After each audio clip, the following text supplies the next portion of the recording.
Okay guys, here are 20 ways you can increase your testosterone. I'm going to be quick with this list. Number one is compound lifts. So I'm talking about your squats, your deadlift, your bench press, your bent over rows, your weighted pull-ups, your weighted dips. These sort of exercises skyrocket testosterone levels and give you an enormous boost, and you need to include them more in your training. Number two are sprints. Now, too many people are going for jogs all the time, thinking it's going to have an effect. You need something powerful and explosive.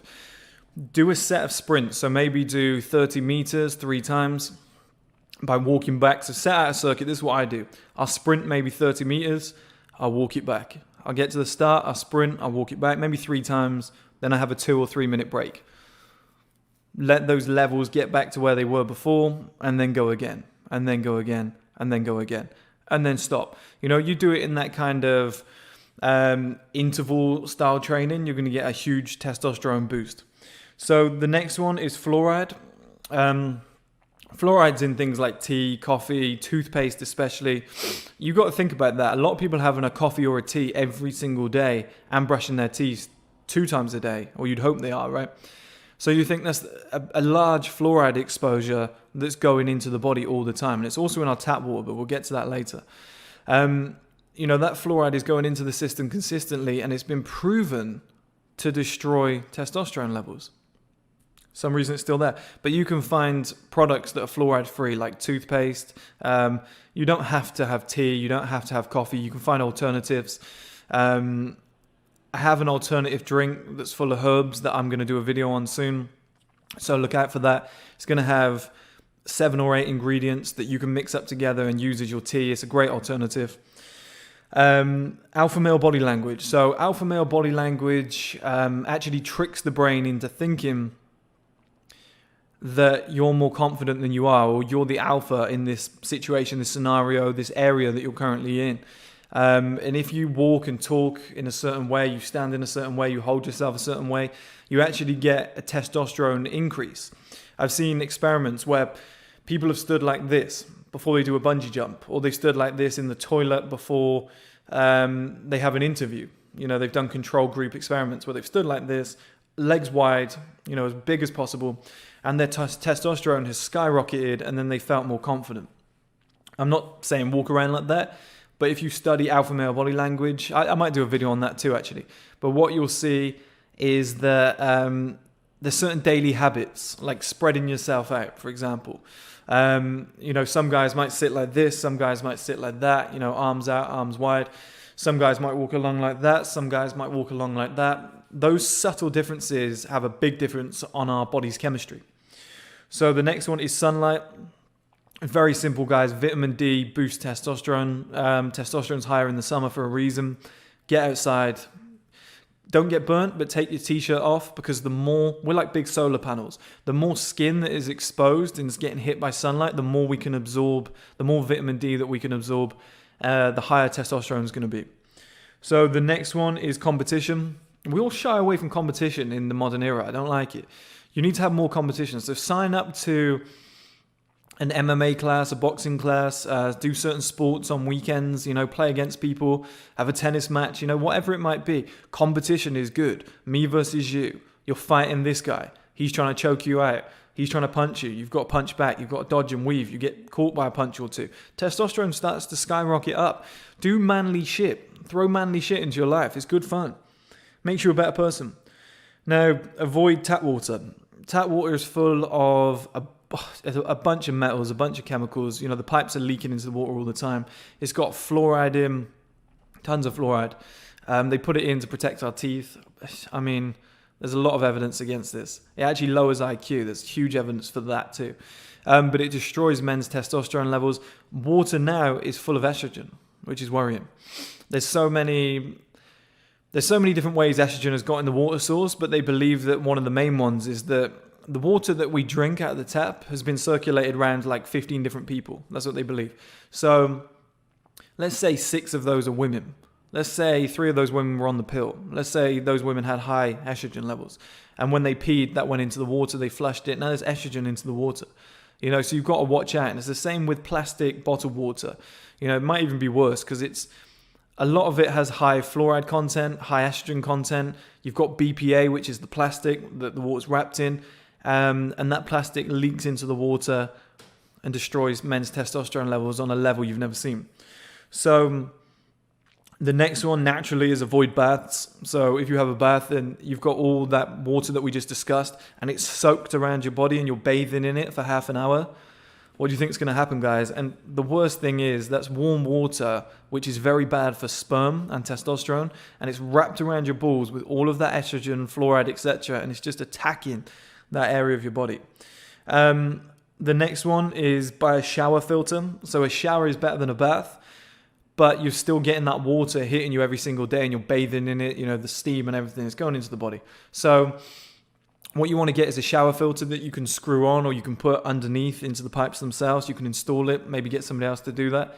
And it cycles the water, it cleans out all of the shit, it cleans out the fluoride, the estrogen as best as it can. It never does it 100%, but it lowers it by like 99.9% in every area. Your skin's going to thank you. I don't know if anybody gets out of the shower and feels itchy in this kind of era. I remember when I was a kid, I used to go to Spain. When I showered in Spain, the water was silky and it felt great. When I came back to the UK, the water was harsh, it was toxic, it smelled different, but you get used to it when you live here. And I think it's the same in the US, etc. But I remember when I used to go to Spain, it was just so clean. Places like Greece are the same as well. So yeah, get a shower filter. The water feels fantastic. It feels like that water did in Spain and Greece for me. It's exactly the same, so I know it's working.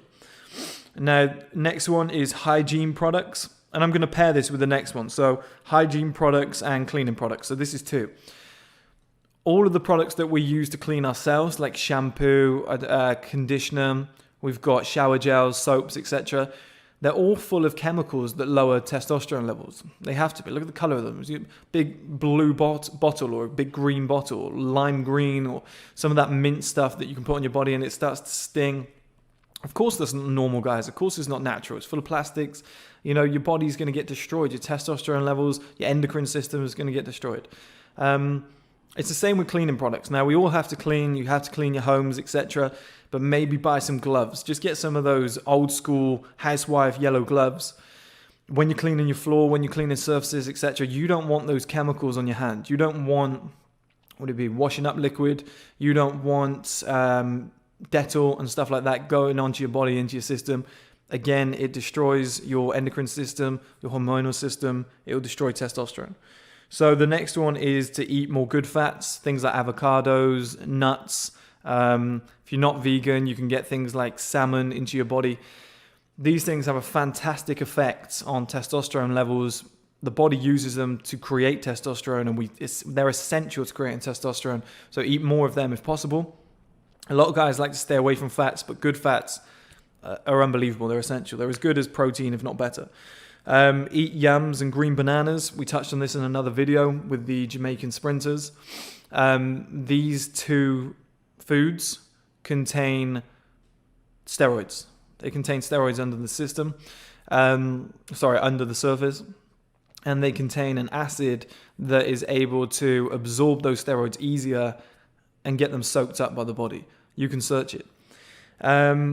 If you want to know the names of those, they're called diosgenin, that's the steroid, and the acid I've actually got here, which is phytic acid.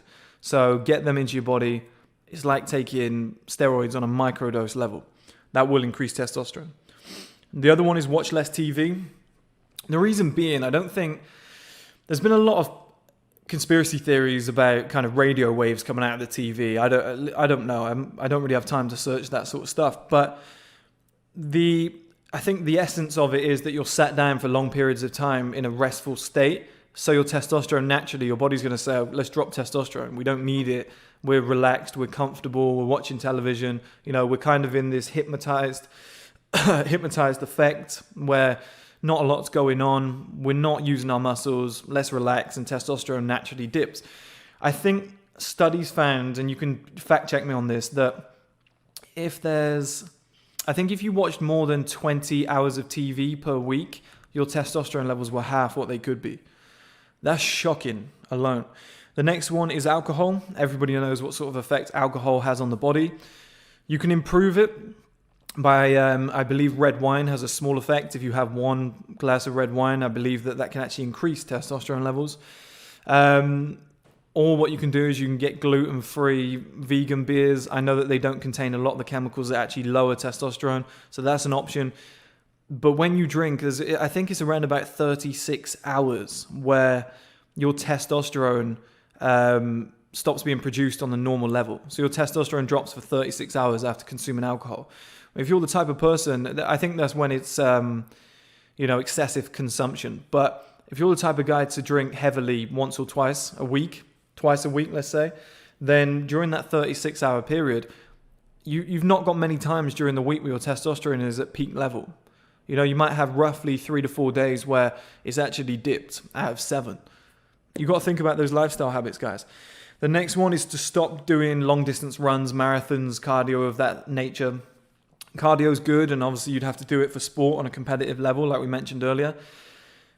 But just going for like a 10-mile run in the morning, it actually increases estrogen in the body. This is what they found. It increases the stress hormones, it increases estrogen, cortisol spikes up, your body goes under stress, testosterone gets lowered. When estrogen goes up, testosterone has to go down. So when you've got more cortisol, more stress, this is what happens. It produces more estrogen, it produces less testosterone, your hormonal balance is out of sync.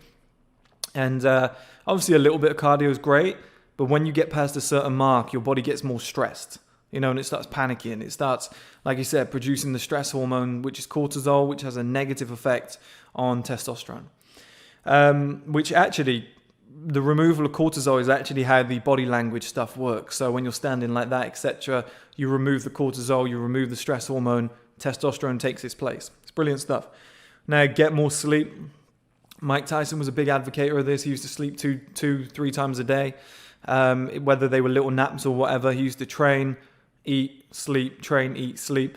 And a lot of bodybuilders do it as well. They sleep like 12 hours per day because they know that when you're sleeping, you increase growth hormones, increase testosterone, all these positive physical attributes come into play. So if you can I get it, we live in a world now where you might want to hustle and grind and make a few million, but if you're serious about having high testosterone and, hitting the gym and getting a good body, you're going to have minimum 7 hours a night, ideally 8. Some people will actually say 9 for optimal muscle growth.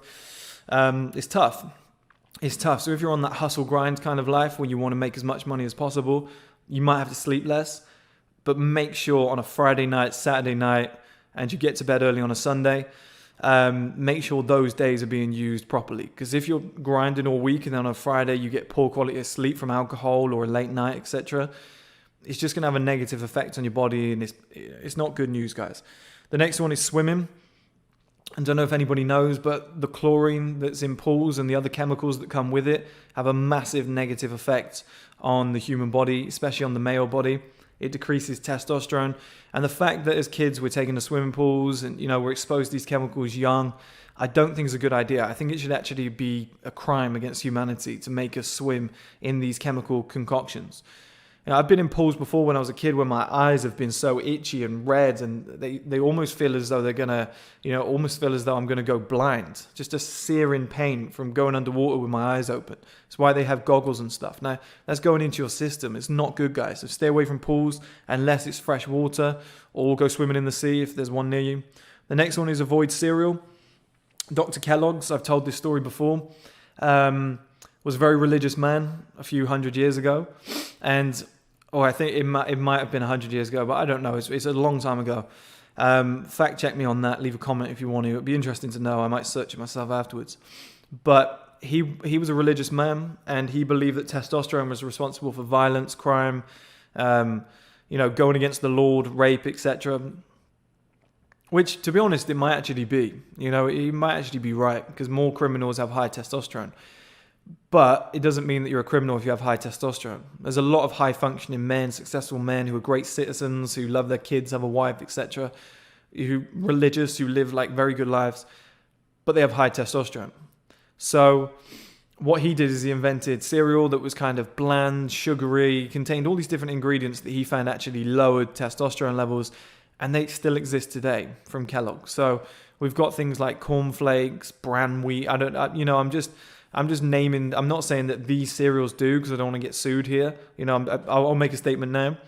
I don't know if these Kellogg's, I don't know if there's any cereal that does that. I just know back then cereals used to. And today, a lot of cereals, without naming any particular brands in particular, still lower testosterone levels because the basis is their ingredients. The gluten, the sugar, etc.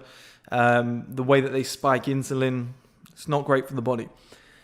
So the last one is receipts. It's a very small one, but when people hand you receipts, there's a chemical on it, a real powdery chemical called BPA.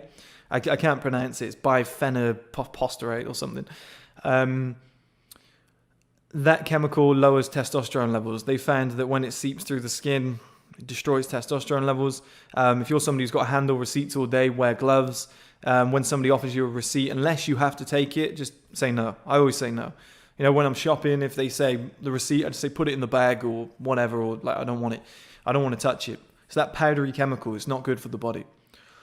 So that's the list of 20 guys. I've missed a few out. There's a lot more that you can add, but they're like the main ones. And to be honest, if you added those to your life, your testosterone levels, I wouldn't be surprised. Don't quote me on this, but if your testosterone levels are currently 300-400 kind of lingering, I guarantee you'll be in the high 600s to the 800s within 2 to 3 months of living this lifestyle. I can guarantee it, guys.